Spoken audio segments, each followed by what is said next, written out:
Можноста за манипулации со парите за избори произлегува пред се од конфузијата во самиот изборен законник и контрадикторноста на клучните одредби кои се унесуваат на отчетноста на партиите за парите што ги потрошиле.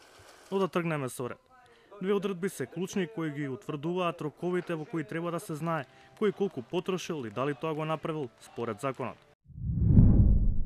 Учесникот во изборната кампања е должен веднаш, а најдоцна во рок од 30 дена од денот на затварање на трансакцијската сметка од член 71 став 10 да поднесе вкупен финансиски извештај за изборната кампања. Втората одредба е во истиот член, став 5, а прецизно вели: Државниот завод за ревизија во рок од 60 дена од денот на поднесување на извештајот од ставот 1 на овој член е должен да спроведе ревизија. Ревизијата се спроведува од денот на отварањето на трансакционата сметка за изборната кампања до завршување на трансакциите на таа сметка. Ако тоа го пресметаме со роковите за предвремените парламентарни избори 2016, последниот рок во кој партиите морале да понесат финансиски извештај бил 30 април 2017 година.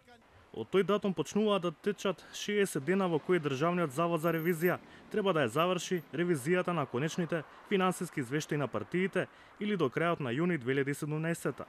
Но ДЗР тоа не го сторил, зашто поранешната директорка и јавно изјави дека причина било што немале доволно ресурси. Па така, на пример, извештајот на СДСМ бил под надзор од 9 октомври 2017 до 17 октомври лани. А извештајот на ВМРО ДПМН ревизорите го чешлале од 16 октомври 2017 до 23 февруари годинава.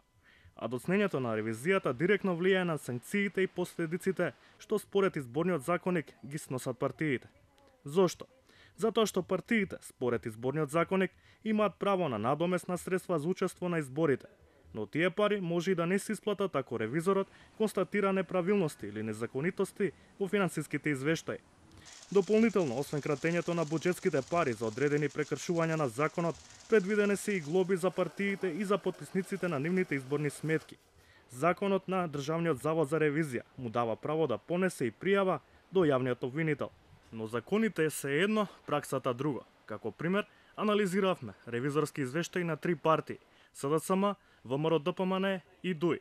За изборната сметка на СДСМ за вонредните парламентарни избори, ревизорите констатирале дека нема неправилности. Но оценките за другите две партии се сосема поинакви. По чешлањето на изборниот извештај на ВМРО ДПМН, ревизорите констатирале дека податоците не се објективни. Извештаите содржат и конкретни детали во што се состои необјективноста и невистинитоста на финансиските извештаи, а за сето тоа законот предвидува санкции. Но нив ги нема. Напротив, партиите си добијат буџетот по 15 денари за освоен глас, многу порано пред Државниот завод за ревизија да ги прочешла нивните финансиски извештаи. Дали е изречена глоба? Такви информации нема. Дали има пријави до јавното обвинителство? И тоа не е познато. А колку доснењето на ревизијата е клучно за откривање на можните манипулации, покажува и фактот што се уште не е почната ревизијата на изборните сметки за ланските локални избори.